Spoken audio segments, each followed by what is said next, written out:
नमस्कार दोस्तों, मैं अरविंद मिश्रा, प्रवक्ता डीएलएड विभाग श्री शक्ति डिग्री कॉलेज शाखा हरि घाटमपुर कानपुर। आज आपको शैक्षिक प्रबंधन एवं प्रशासन जो कि डीएलएड फोर्थ सेमेस्टर का सेकेंड पेपर है, उसके अंतर्गत शैक्षिक प्रबंधन एवं प्रशासन की कुछ बातें बताने जा रहा हूँ। उसको आप लोग ध्यान से सुनिए, ये फोर्थ सेमेस्टर के लिए बहुत इम्पोर्टेंट है। शैक्षणिक प्रबंधन या शैक्षिक प्रबंधन है क्या? तो इसे अंग्रेजी की भाषा में मैनेजमेंट कहते हैं। कह सकते हैं कि मैनेजमेंट टैक्टफुली, अर्थात किसी भी उपलब्ध संसाधनों का दक्षतापूर्वक एवं प्रभावपूर्ण तरीके से उपयोग करते हुए लोगों से काम कराने में समन्वय स्थापित करना, ताकि लक्ष्यों की प्राप्ति सुनिश्चित किया जा सके। शैक्षिक प्रबंधन क्या करता है? ये लोगों से काम करवाता है, संगठित तरीके के संसाधनों का उपयोग करता है, प्रशासन नियम बनाता है और प्रबंधन पालन करवाता है। तो क्या करते हैं? शैक्षणिक प्रबंधन एक कला है मान लो, जिसमें नीति निर्धारण, कार्यों का समन्वयन, नीति क्रियान्वयन, संगठन को लागू करना तथा व्यक्तियों अथवा समूहों के कार्यों को मिलाने की प्रक्रिया है। प्रबंधन का अर्थ उस विशिष्ट प्रक्रिया से होता है जो संगठन के विषय में निर्णय लेती है और पूर्व निर्धारित उद्देश्यों अथवा लक्ष्यों की उपलब्धि हेतु कार्यकर्ता की क्रियाओं को नियंत्रित करती है। तो शैक्षणिक प्रबंधन विज्ञान भी कह सकते हैं, कला भी कह सकते हैं, और विज्ञान और कला दोनों कह सकते हैं। अब कुछ इसकी विचारधाराएं, जैसे कि शैक्षिक प्रबंधन की विचारधारा नंबर 1 है उत्पादन कुशलता पर बल देने वाली विचारधारा, अर्थात कि उत्पादन को बढ़ावे। तो इसके मुख्य हैं फ्रेडरिक विंसलो टेलर, और फ्रेडरिक विंसलो टेलर को ही प्रबंधन का जो है मुख्य माना जाता है। टेलर, इनका 1910 से 1935 के बीच इनका वाद रहा, और इसे टेलरवाद के नाम से जानते हैं। वैज्ञानिक व्यवस्था इसी विचारधारा के आधार पर चलती है, और ये नौकरशाही विचारधारा है। नौकरशाही विचारधारा के जन्मदाता कौन? मैक्स वेबर थे। नेक्स्ट है मानवीय संसाधनों पर बल देने वाली विचारधारा। तो ये 1935 से 1985 तक रहा। इसके कौन कौन से समर्थक रहे? मेरी पार्कर, फ्रोलेट, एल्टन मेया और फिट्ज, ये इसके थे। तीसरी विचारधारा है सामाजिक विज्ञान अवधारणा। तो ये 1950 से 1970 तक मानी जाती है। इसमें व्यक्तिगत कार्य, सामाजिक संकल्पना, इसके समर्थक कौन थे? चेस्टर बर्नार्ड, हर्बर्ट साइकन, और ये त्रिकोणीय प्रबंधन की संकल्पना थी। तो कुछ शैक्षिक प्रबंधन की जैसे एक परिभाषा आपको बताते हैं, इसमें नहीं लिखा है। जैसे प्रोफेसर किम्बाल की बहुत ही मुख्य है। उन्होंने कहा था कि विस्तृत रूप से शैक्षणिक प्रबंधन उस कला को कहते हैं जिसके द्वारा किसी उपक्रम में मनुष्यों एवं पदार्थों को नियंत्रित करने के लिए आर्थिक सिद्धांतों का प्रयोग में लाया जाता है।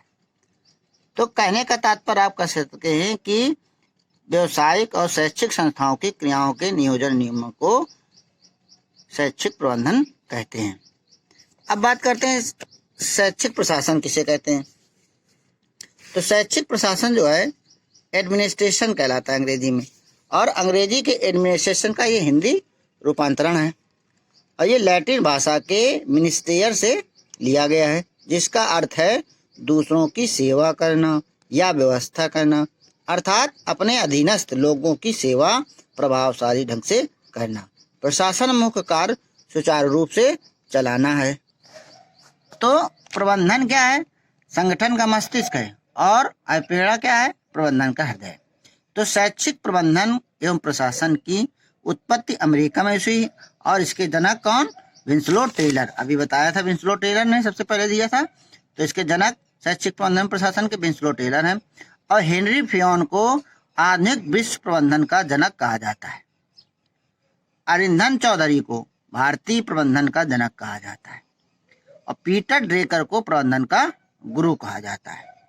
तो शैक्षिक प्रबंधन एडमिनिस्ट्रेटर दो शब्दों से मिलकर एड और मिनिस्ट्रेटर, जिसका अर्थ है कार्य कराना या सेवा करना या देखभाल करना, व्यवस्था करना।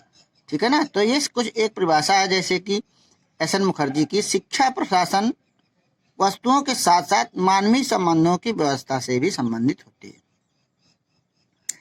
दूसरी है जैसे जीएस वर्मा की शैक्षिक प्रबंधन प्रशासन अपने विभिन्न प्रशासकीय तत्वों के रूप में एक समन्वित कार्य है। अब शैक्षिक प्रशासन के मूल उद्देश्य क्या है? तो सबसे पहला है कि मुख्य या अच्छे नागरिक तैयार करना। कुछ उद्देश्य जैसे है नंबर 1 शिक्षा के क्षेत्र में कार्य करने वाले व्यक्तियों की सहायता करना। दूसरा शिक्षा संबंधित कार्यों को विधिवत संपन्न कराना।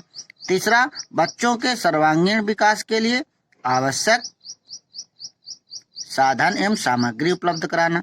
चौथा शिक्षा संबंधी नीतियां निर्धारित करना, योजनाएं बनाना और क्रियान्वित करना। पांचवा समय समय पर मूल्यांकन करना, समन्वय स्थापित करना।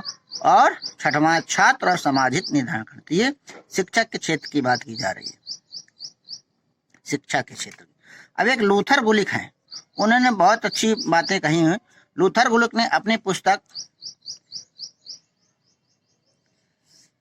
Papers on the science of administration, बहुत बढ़िया पुस्तक लिखी है, papers on the science of administration के प्रबंधन में 7 कार्यों का निर्धारण किया, जिसे पोस्ट कार्ड के नाम से जाना जाता है। याद कर लेना, आपके ये किताब में है, पोस्ट कार्ड के नाम से, कार्ब के नाम से जाना जाता है। तो यहाँ पर पी से मतलब है प्लानिंग, योजना बनाना। ओ से मतलब है ऑर्गेनाइजिंग, संगठन बनाना। एस से मतलब है स्टाफिंग, कर्मचारियों की व्यवस्था करना। डी से मतलब है ड्रिफ्टिंग, डायरेक्शन अर्थात निर्देशित करना। और सीओ से मतलब है कोऑर्डिनेटिंग, समन्वय स्थापित करना। और आर से मतलब है रिपीटिंग, रिपोर्टिंग, सूचना देना। और बी से मतलब है बजटिंग, बजट बनाना।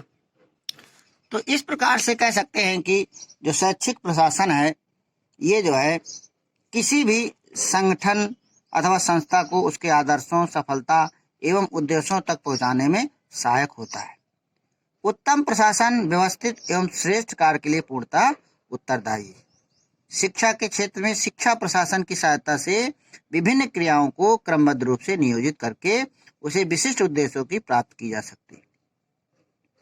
विद्यालय में समुचित प्रशासन में कई बातें निहित होती हैं, जैसे विद्यालय भवन की योजना, शिक्षकों एवं कर्मचारियों का चयन, शिक्षकों एवं कर्मचारियों का वेतन, शैक्षिक सामग्री, फर्नीचर आदि सब की व्यवस्था करना, छात्रों को निर्देशन प्रदान करना, है ना, ये सब जो है शैक्षिक प्रशासन के अंतर्गत आ जाता है। तो इस प्रकार से आपने ये थोड़ा सा शैक्षिक प्रशासन जाना, समझा और इसको आप पढ़िए, सुनिए। बहुत बहुत धन्यवाद।